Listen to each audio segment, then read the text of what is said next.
Washington Middle School, and I'm joined by local celebrity, 8th grader Annabelle Meadows. Annabelle, thank you for doing this. Are you ready to go? I am. All right, well, let's do it.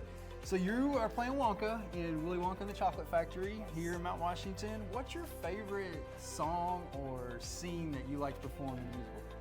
I will have to say my favorite scene is the boat scene where all the characters are on the boat, because it's my favorite scene because it's the one we worked on the most and we spent the most time on, and I like it because I get to be like boisterous and like really loud. That's one of my favorite scenes in the movie, so I love that.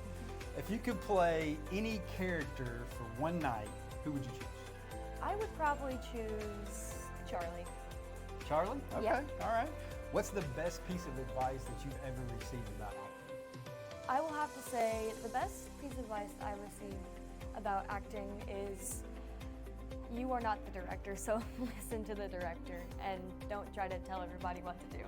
That's a good piece of advice.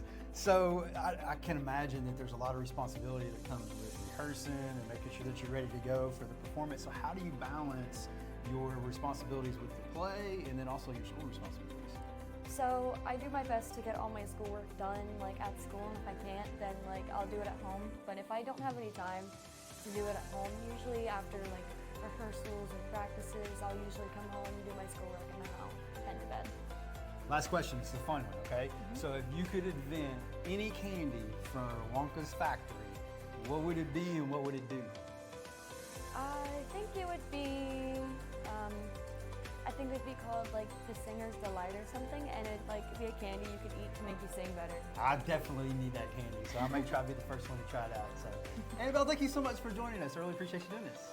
That's Annabelle Meadows, 8th grader here at Mount Washington Middle School, and this is Beyond the Bell.